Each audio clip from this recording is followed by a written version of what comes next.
So, you want to be a real estate investor, but where do you start? How do you know what information and sources to trust? That's where I come in. I'm Jonny Cattani, and this is the Investor Relations Real Estate Podcast.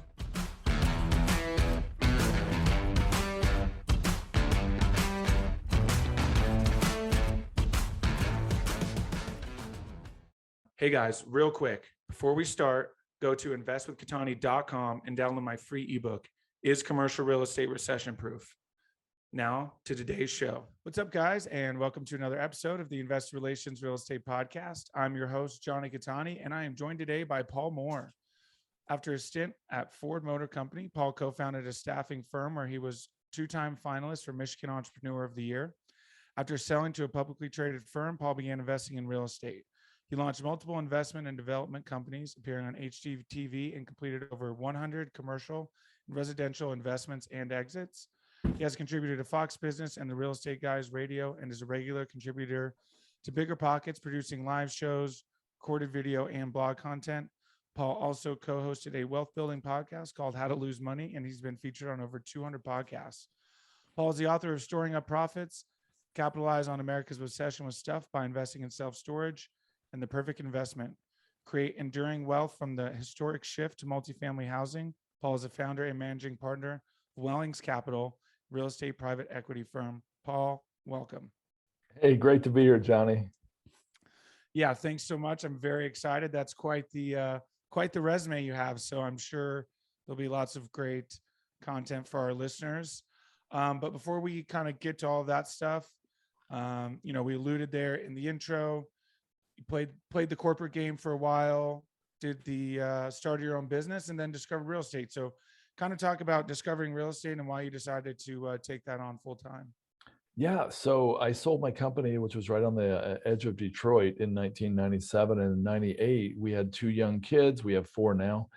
And we decided to move to the Blue Ridge Mountains of Virginia to raise the kids. And honestly, I got a little bored.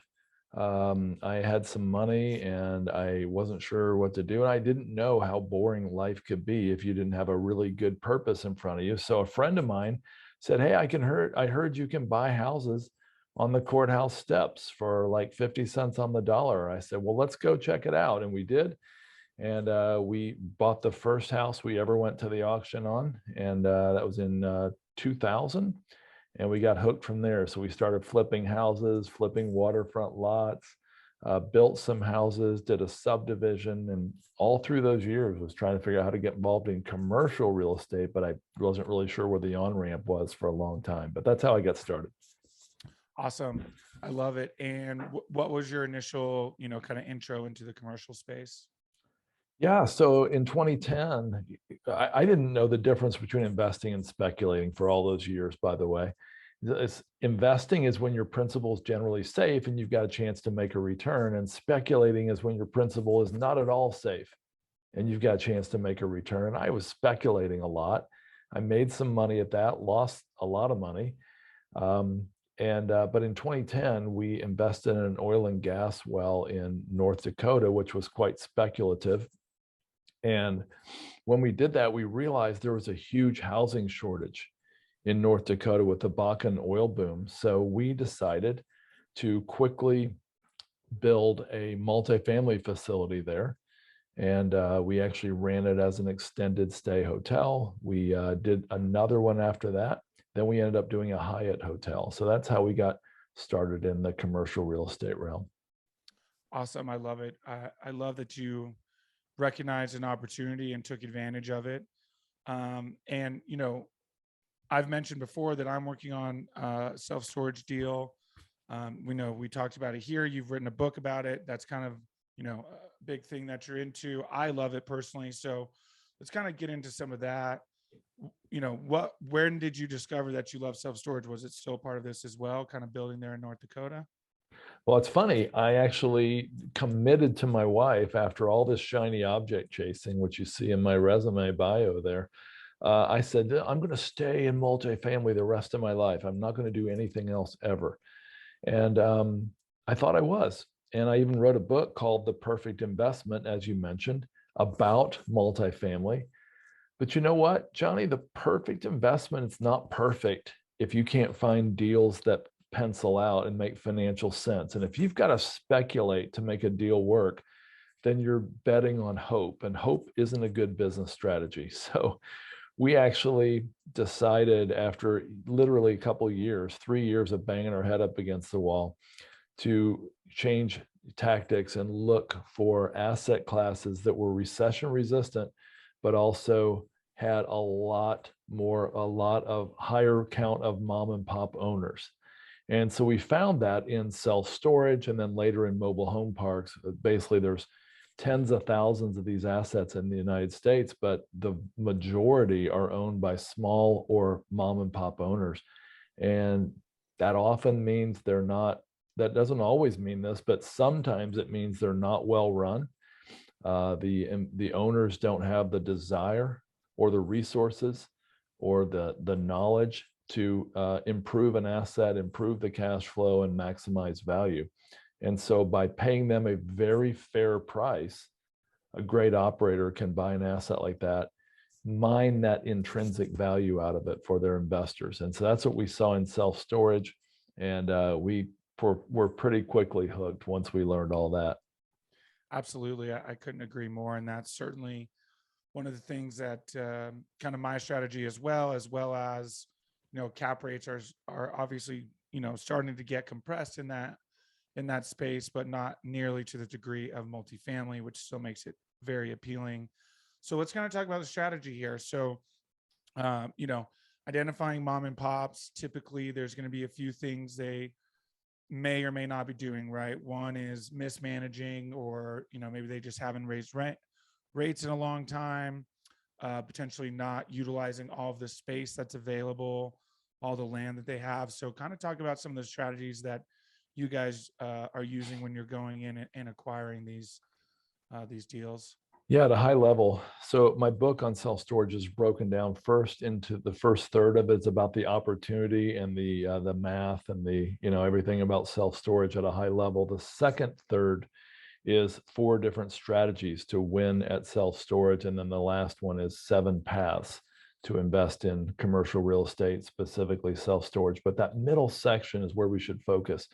There are 4 strategies in the self-storage realm. The first one is one that most of us wouldn't want to do, and that would be to buy an optimized asset with throwing off a steady stream of cash, but without a lot of upside. So that's typically what an institutional buyer might do. They might buy these high-priced, low cap rate, stabilized deals. So that's one option though. Strategy number 2 would be to build from the ground up. And this is probably the most profitable strategy. And it probably carries with it the most risk, because you've got the risk not only of building costs going up and delays and all that, but you've got the risk that, you have to get from 0 to 90-something% occupied, to get it stabilized. And who knows what could happen during that time, maybe a recession or another 9/11, for example. But self-storage ground up development is a fantastic opportunity if you've got the right location, the right team, design, etc. A third strategy would be renovating an old building. AJ Osborne is a friend of mine. He wrote a book on self-storage, and he actually bought the Reno, Nevada Super Kmart store. He bought the whole thing. Bought the property with the parking lot, I should say. He sold the parking, almost all the parking, off to an apartment developer, and he ended up with $2.5 million in cash in the deal, plus $5 million in debt. So he had $7.5 million. That's including cutting it in half, building it out into a beautiful self-storage facility. Well, he said on the BiggerPockets podcast in 2018 that he thought that asset would be worth 21 or 22 million at stabilization. Well, I was on the phone with him in December that year, and he got an offer for 26 million. And it was only about 50% occupied at that point. That's how much upside was there. I talked to him the other day, and he said he's been getting offers in the 30s, 30 million plus, and he's turning them down because now he's going to add a second deck, a second level to that self-storage, and he's going to take it into the 50 million plus value range. So that's a great strategy. You can renovate an old Sears building or an old Kmart or Burlington Coat Factory or Toys R Us. There's other types of buildings that could be renovated, including an old warehouse in Boston that we invested in, or an old strip center near Boston, which we recently invested in. I even heard of somebody doing an office building and, gutting it out and putting self-storage in it. So that's a third strategy. The fourth strategy is the one we could probably spend the most time on, and that would be buying a mom and pop self-storage and basically extracting the intrinsic value by, just doing lots of value add upgrades. And I think that's my favorite strategy overall. It's the one that has the best balance of risk and return, I think. And it's the one that would probably be most familiar to folks out there who have flipped houses and done things like that before. So if you want, we can dive in real deep on that one, or any of these, in fact. Yeah, absolutely. I do want to touch a little on this opportunity for the buildings. That's an incredible opportunity because, as you mentioned a few companies, Kmart, Sears, that are going out of business or out of business, and those buildings are available. I'm sure we've all seen them around our cities, and that creates an opportunity for, I assume, climate control and all of the things that come with that sort of Class A. I guess that would be considered Class A self-storage, right? Where you have the climate control and all of that. Right. Yep. Typically. Awesome. Love that. Cool. So let's get to the value add. I know that's typically everyone's favorite strategy in pretty much every asset class. So, let's kind of get to that and the various opportunities there are with that strategy. Yeah, you bet. So value adds in self-storage, when I first heard that term, I think I laughed out loud. I mean, I literally think, I thought, what value adds? I mean, where are the countertops and cabinets and lighting and flooring upgrades? Where's the park and things you can do in apartments? I had no idea that there were so many value adds in self-storage. And in fact, I think part of the power of this is the fact that a lot of people don't recognize these, especially the mom and pop owners. The value adds could include things like adding a showroom and selling locks, boxes, tape, and scissors. Having a showroom also gives you an opportunity to sell upgrades. Hey, would you like a better unit? Would you like a larger unit, et cetera? In a nice office environment there. Another value add is U-Haul. And most people have noticed the U-Haul trucks sitting outside of self-storage. Well, that's a commission arrangement that a self-storage company has with U-Haul. And you can rent U-Hauls out of your place. Number one, they say it increases the occupancy at your location about 5% because people come looking for a U-Haul and they decide to rent. But it also can add $1,000 to $5,000 a month in commission from U-Haul. And so that is quite a wonderful value add. I mean, if you do the math on it, the math on the value of any commercial real estate building or operation is the value is the net operating income divided by the cap rate. So if you can increase your net operating income, let's say by $3,000 a month, middle of the road for U-Haul. That's actually a little bit on the higher end, but I mean, I know some that do $5,000 a month. But $3,000 a month, that's $36,000 a year. So $36,000 a year is your increased net operating income. Remember, the value equals the net operating income divided by the cap rate. So you take 36,000 divided by 6% cap rate. A lot of these are selling a lot higher than that as far as price, that is, which would be a lower cap rate. But 6% cap rate, 36,000 divided by 0.06 is $600,000. So you just added $600,000 in value to your self-storage facility once you get U-Haul up and running. And I mean, think about it. If you bought the facility for $2 million, let's say that was 800,000 in cash and 1.2 million in debt. Well, if you can add $600,000 and the banker doesn't share it, I mean, that $800,000 equity holder just got a 75% ROI just from signing a U-Haul contract and getting that set up. It's very powerful. Other value adds, some of these may seem obvious. Filling vacant units. A lot of mom and pop owners, some of them are full and they have their prices so low that they just stay 100% full. Others have a lot of vacancy. We invested in one self-storage facility that had 80% occupancy, but it also had 80% delinquency, which means 64% of all the units there, 80% of the tenants were paying late or not paying at all. So fixing that is a value add in itself. Fixing occupancy, increasing rentals, increasing the rent. If you can increase the rent by 20% with debt, with safe leverage, that could be as much as a 60 or 70% increase in value of the facility. So that's a huge one. Actually renting billboard space, a cell tower lease, an ATM lease, a propane filling station. These are all other value adds. Selling insurance, adding late fees, reducing expenses, adding climate controlled units, adding, using that 6 acres out back that's never been used for anything, progressively graveling it or paving it and using it for boat and RV storage. These are powerful value adds that a lot of mom and pops never capitalize on.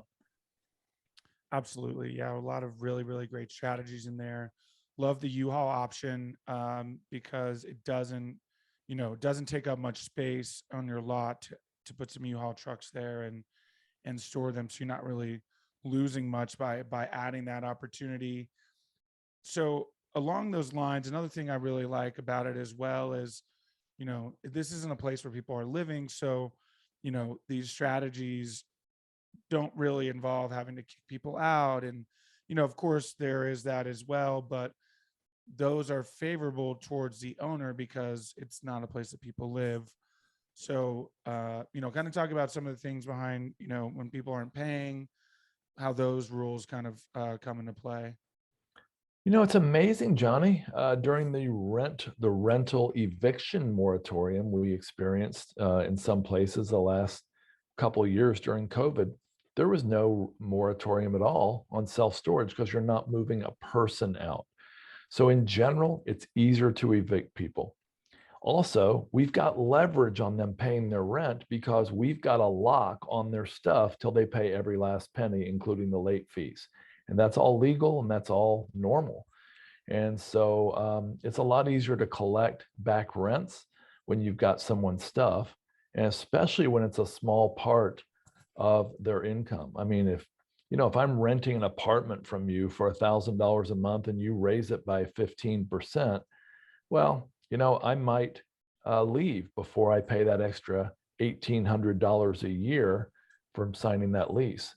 But if I'm renting a self-storage unit from you for $100 a month and you raise it 15%, I'm probably not going to, get a U-Haul, get my friends together and, move my stuff, spend a weekend moving my stuff down the street to save $15 a month, especially when I'm on a month-to-month lease and I figure, I'll be out of this unit in a few months anyway.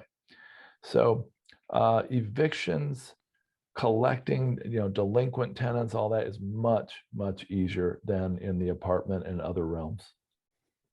Absolutely. Yeah, I couldn't agree more. And, and this could be deal by deal and kind of market by market, but do you guys typically raise rents every month, or do you have like a set schedule for something like that? This is crazy. Before I answer that, I just thought of a self-storage facility owner in my area, and he's got a pretty old but pretty nice self-storage facility, very large. And I just was in this lobby talking with him, and I asked him how many times he raised rent. He said, yeah, I've raised it 4 times in 28 years. I said, wait, what? Yeah. Anyway, so that's, again, there's an example of a mom and pop owner there, right? We don't have a set schedule for that. I mean, the operators that we operate through, we have operating partners. Wellings Capital raises money for partners that do the heavy lifting, and they're going to raise it opportunistically as they can, as they need to, depending on what the market's saying, what inflation's saying, et cetera. And that does remind me of something else about self-storage that we realized we loved recently, and that is, it is a great inflation catcher. I mean, if you've got an apartment that leases year by year, you can, increase people's rent at the end of the year or their year. But if you've got an office complex and you've got a 5-year lease, well, you're not going to catch 5 years of inflation typically. If you've got a factory or warehouse with a 20-year lease, I think you're done. I mean, I think honestly, during inflation, that's not going to be a great situation for you as the landlord owner. With self-storage, you can raise it every month, as you pointed out. And this is a great way to capture inflation. Absolutely. I couldn't agree more. And this is a perfect segue. Let's kind of get into it from the investor side. More and more people kind of starting to move their capital towards it. I'm sure you've seen get more interested in it. I know you have we're going to tap into your secret for raising capital because I definitely want to get to that. But what have you seen in talking to investors?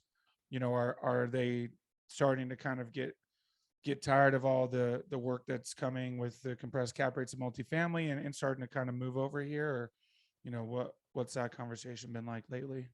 Yeah, it's interesting. When you're in a speculative bubble in any asset class, it means that the buyers of the stock or the real estate investment or anything else, they're paying for future appreciation. They're building that future appreciation into today's price, and that's called speculation. It's not wrong. It's just important to know if you're doing that, and it can honestly land you into a lot of trouble because you're borrowing on the future and you're counting on a future that's completely uncertain, and you're buying at the top of the market as it is and then adding more for appreciation. We've seen a lot of this in apartments, and that's why I call it the imperfect investment now, with a jab to my former book title, and say, if you have to overpay by 30 or 50% to get it, it's probably not a great investment. Self-storage, unfortunately, mobile home parks, unfortunately, the world has heard about them. They've caught on, and the cap rates for these have compressed a lot as well. But the difference between multifamily and self-storage is this: even if cap rates are similar in the 5% range, for example, the self-storage often has a lot more intrinsic value built in. They have a lot more meat on the bones, a lot more value adds and upgrade opportunities. I mean, you couldn't just build on 100 more apartment units to an existing apartment complex. Typically, it's possible, but that's very feasible strategy in self-storage. And so the value adds we just talked about the last 15 minutes are all at play far more in self-storage. And here's one of the reasons. Multifamily, a study showed that that 93% of multifamily assets over 50 units are actually owned and operated by companies. They've probably already wrung out the value adds, and they probably don't have a lot of meat left on the bone. Self-storage, 75% of all self-storage are owned by independent operators, and 2 out of every 3 of those independent operators are mom and pops with only 1 facility. So this is a huge opportunity for investors right now. Awesome. I love that. And I could not agree more. Certainly one of the main reasons that I'm getting involved in it. And, depending on the market, like you said, the opportunities for ground up are incredible, obviously a bit more risk, but can make a lot of sense. So now it's come full circle to our capital raising. You talked about how Wellings Capital raises capital and then finds the top operators, which I love because that's what Cattani Capital Group does as well, primarily. So let's get into your secret for raising capital. I'll let you take it from there. Yeah, the year was, I don't remember. I don't even want to say what year. It was one of the lowest points of my career. I had a mentor in the multifamily arena, and he had been telling me I need to develop a large base of capital, a large investor base. And I kept saying, yeah, I know you do. But I've got these two friends in China who have all these million and billionaire investors, and they'll be investing in our deals.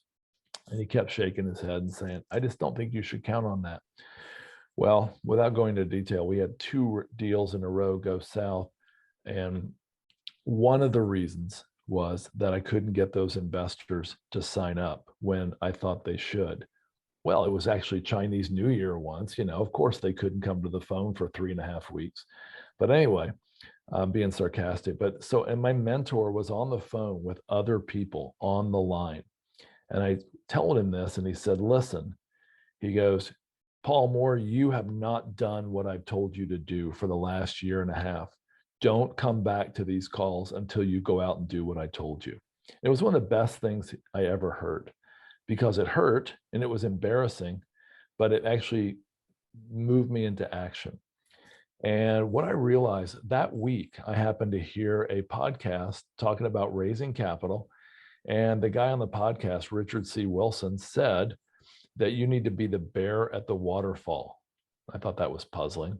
He said you shouldn't, if you want to raise capital effectively and reliably, you should not be a spear fisherman. You should be a bear at the waterfall. And I didn't know what he meant.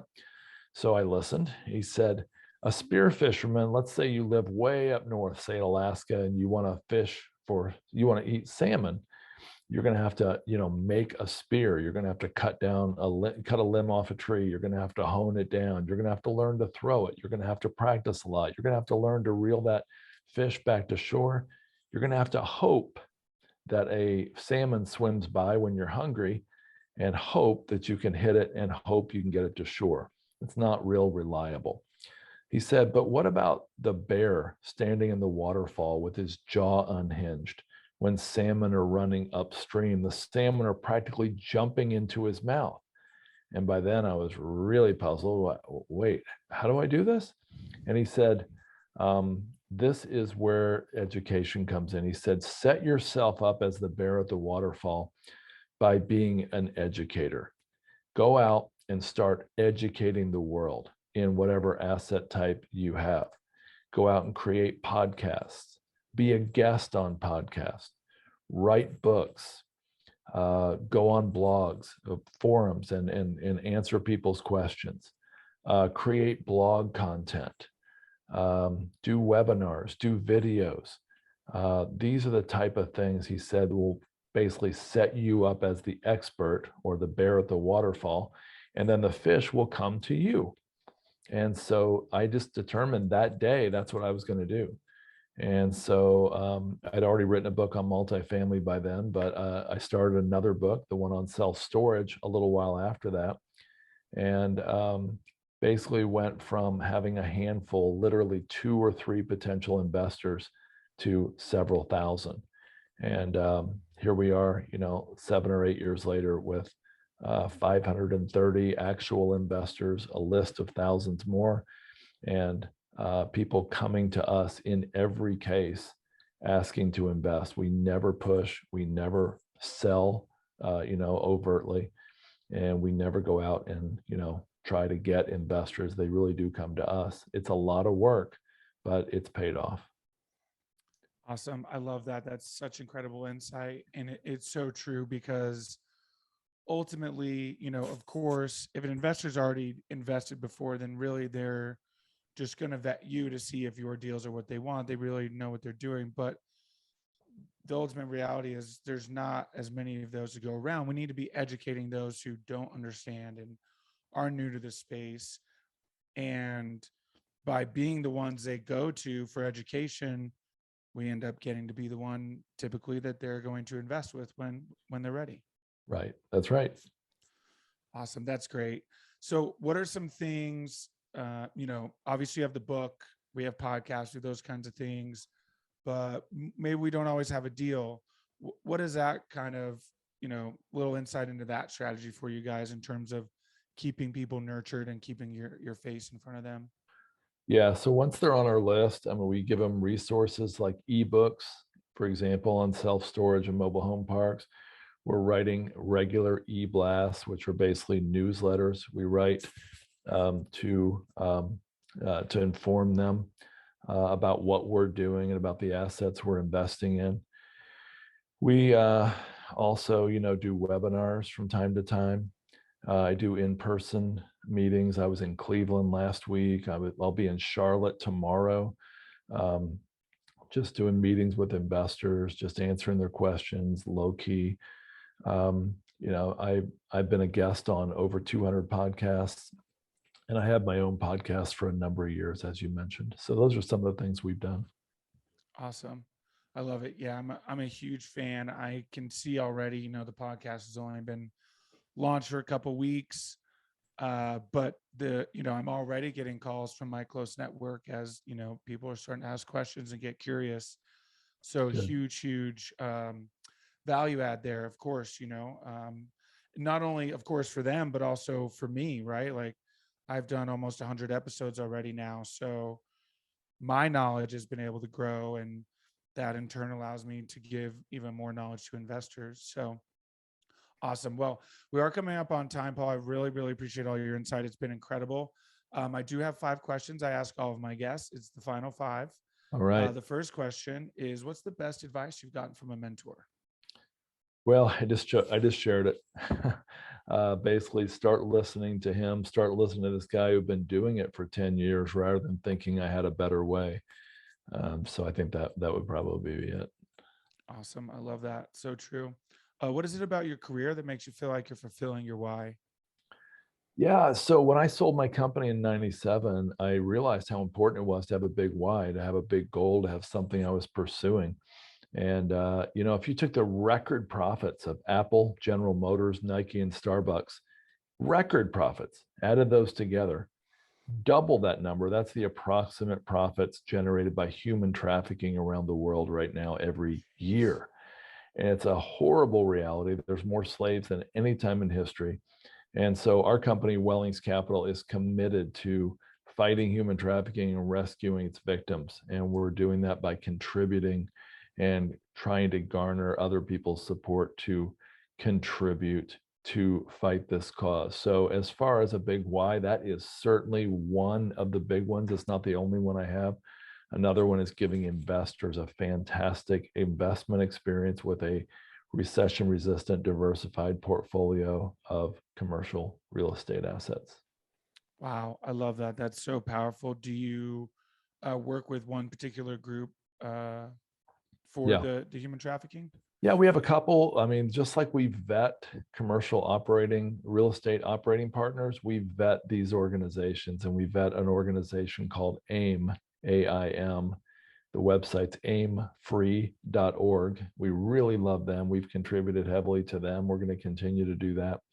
Another one we like is Exodus Cry.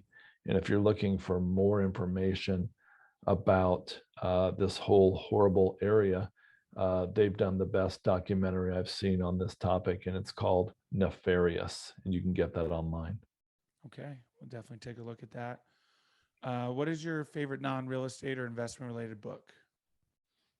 Non-real estate or investment related. So you're saying non-investment related as well? Yeah. So self-help, business, fiction.